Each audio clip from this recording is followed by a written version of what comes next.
Sud Radio Vos Animaux, à l'état sauvage. Nous sommes avec Emelin Dupieux. Bonjour Emelin.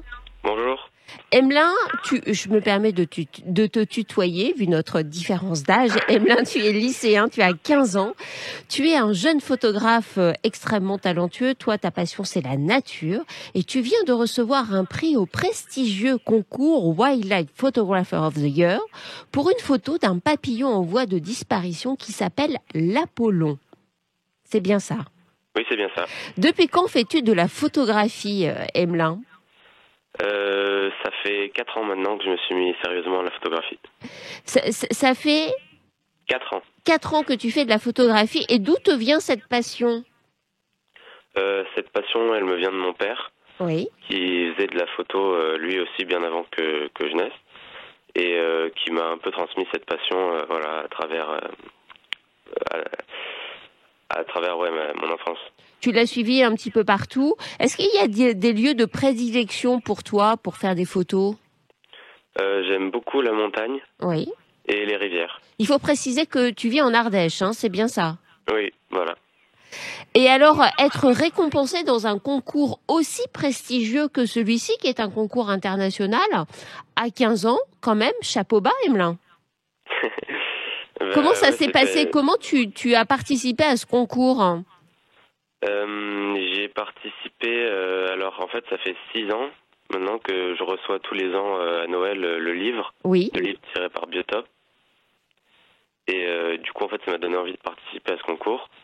Et du coup l'année dernière j'ai participé et cette année j'ai reparticipé. Et donc c'est cette année que j'ai reçu le prix.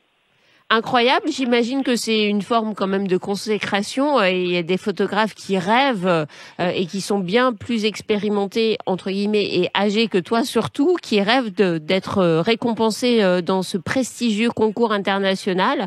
Et toi, à 15 ans, voilà, tu as un prix. Alors parle-nous de ta vedette, l'Apollon.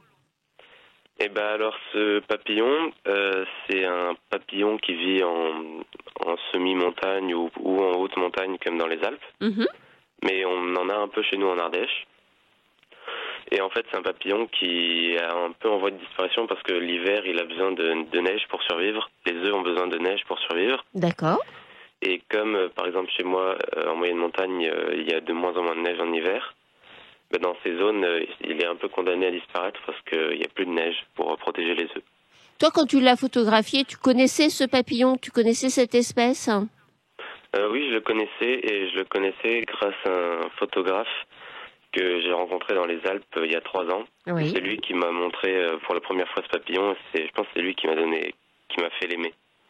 Et alors, comment s'est passée cette prise de photo? Est-ce que c'était un hasard ou est-ce que tu t'étais mis en quête de ce papillon, l'Apollon?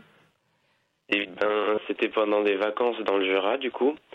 Et en fait, on avait loué un gîte et on était partis juste se balader dans les prés. Et on avait, au bout d'un moment, repéré cet endroit où les papillons allaient se reposer le soir pour dormir.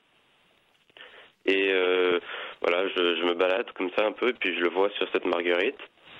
Il bougeait pas parce qu'il s'était déjà posé, c'était pour aller dormir. Et donc voilà, j'ai tourné un peu autour pour faire des photos, et puis j'ai trouvé cet angle de vue qui m'a bien plu. Voilà. Tu as intitulé ce cliché qui a été récompensé Atterrissage d'Apollon, petit clin d'œil fort sympathique. Qu'est-ce que tu souhaites faire passer comme message au travers de cette photo en particulier, puis plus globalement de l'ensemble de tes photos?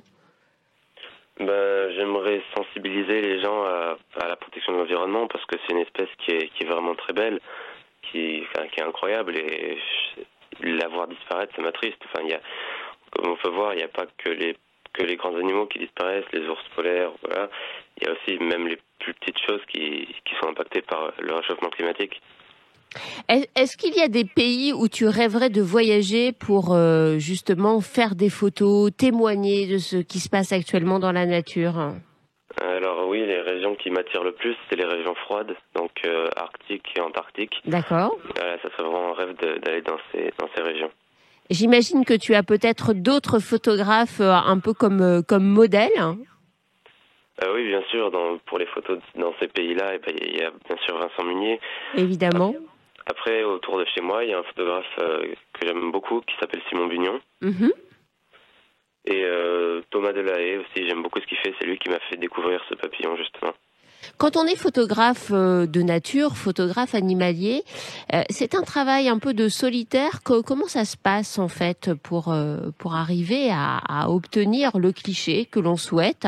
Est-ce que déjà on imagine un cliché quand on part, ou est-ce qu'on part tout simplement à l'aventure et qu'on prend tout ce que la nature nous donne? Alors déjà, pour une espèce en particulier, souvent ce que je vais faire, c'est que d'abord je pars juste en repérage comme ça pour voir un peu son milieu de vie, s'il est là, ses habitudes. Oui. Et puis après, je peux revenir le lendemain si j'ai vu que c'était bon. Et là, je peux imaginer des trucs. Je peux imaginer ce que je peux faire et voir, y aller pour ce sujet précis. Mhm. Tes copains de lycée, ils en pensent quoi quand tu leur expliques que tu passes des heures dans la nature à photographier des espèces animales? Eh ben, ils me disent beaucoup. Parce qu'eux, ils sont peut-être plus sur leur téléphone portable qu'avec un appareil. Non, Non, pas tous. pas tous. Non, je fais beaucoup de skate avec des potes. D'accord. Mais de ce qu'ils disent, ouais, c'est que il faut être vraiment patient et qu'eux, ils pourraient pas faire ça. Mhm. Dis-moi, est-ce que tu veux en faire ton métier? Oui, j'aimerais beaucoup. Ce serait vraiment un rêve pour moi d'en faire mon métier. Après, si j'y arrive pas, j'aimerais travailler dans la protection de l'environnement Oui. et faire de la photo à côté. Comme ton papa, je crois, il travaille lui aussi dans la protection de l'environnement, non? Voilà, il travaille au parc naturel des Monts d'Ardèche. Donc tout ça est forcément lié. Tu es né en fait dans cet univers. Tu es extrêmement sensible à tout cela. Une exposition sur ton lycée est-elle prévue ou pas du tout? Alors, il y a une prof qui m'a proposé. Ah super. Moi je suis d'accord avec elle. Bien une exposition. Oui. Après, ouais, on verra. Et est-ce qu'il y a une manière d'approcher les animaux? Comment tu fais? Est-ce que tu es caché? Tu fais des abris? Explique-nous, embarque-nous un petit peu avec toi. Ouais, voilà, en fait, je pense qu'il faut vraiment toujours être discret. Donc, moi, ce que je fais, c'est que quand je vais dans un endroit comme ça, par exemple, pour repérer, je me pose quelque part, je me cache, j'ai un filet de camouflage, puis je bouge pas, j'attends. D'accord. Puis si l'animal se pose devant moi, d'abord, avant tout, c'est pas l'appareil photo qu'il faut prendre. Enfin, si on a l'appareil photo à côté, il faut laisser l'oiseau, par exemple, il faut le laisser se poser, regarder autour de lui s'il y a rien.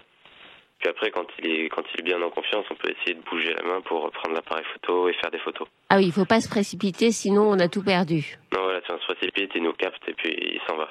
C'est vraiment effectivement un jeu de patience absolument incroyable. Dis-moi, Emelin, ce prix, j'imagine qu'il va changer des choses dans ta vie, parce que c'est quand même une vraie reconnaissance du travail que tu effectues.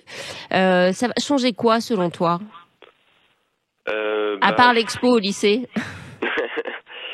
Franchement, je sais pas. Déjà, ça donne beaucoup confiance en soi. Oui. Parce que voilà, c'était un rêve et je pensais pas y arriver un jour. Quel regard tu portes sur ce qui se passe actuellement dans la nature, en France et ailleurs? On parle un peu partout d'érosion de la biodiversité. Toi, j'imagine que tu le constates vraiment sur le terrain. Quel regard tu portes là-dessus? Et puis, en tant que jeune génération, tu as peut-être un message que tu aimerais faire passer aux jeunes qui ont ton âge et qui sont peut-être moins sensibles que toi à tout cela. Oui, c'est vrai que moi j'observe beaucoup ça parce que chez moi avant on avait plein d'hirondelles qui nichaient dans les trous du mur de la maison. Mm-hmm. Là il n'y a plus rien, il reste à peine 2 couples. Et les papillons c'est pareil, avant dans mon jardin j'en avais partout. Et là il y a vraiment plus rien. Oui. Donc vraiment c'est triste de voir ça. Et je pense que voilà, on n'a pas de planète, il faut absolument protéger celle-là. C'est important parce que voilà. Tu fais partie des jeunes qui militent justement pour faire en sorte qu'on change notre façon de voir le monde, d'interagir avec la nature. Au-delà de tes photographies qui sont déjà finalement un acte militant par elles-mêmes. Oui, bien sûr, par mes photos, j'aimerais beaucoup sensibiliser les gens à tout ça. Mm-hmm. Et j'espère que ça sensibilisera bien les gens à la protection de l'environnement, que ça va leur donner envie de protéger toutes ces espèces et leur milieu de vie. Eh bien, en tout cas, Emelin, merci beaucoup d'être venu témoigner dans Vos Animaux. Je suis ravie de t'avoir reçu dans cette émission. Et alors, les 100 photos de la sélection finale de ce concours du Wildlife Photographer of the Year vont être exposées devant le musée d'histoire naturelle de Londres. Et puis, je crois même qu'elles vont partir ensuite pour une tournée dans tout le Royaume-Uni et même ailleurs. Est-ce qu'on a une chance de les voir en France exposées ? Oui, elles sont exposées en France. Super. Je sais plus dans quel musée, mais l'expo tournera aussi en France. Eh bien, très bien. Merci beaucoup, Emelin. Et écoute, bravo. Une fois de plus, vraiment bravo pour ce travail absolument magnifique. Merci beaucoup. Merci de m'avoir reçu. Très bonne journée à toi. Allez, tout de suite, on change totalement de sujet. On va passer à notre question veto.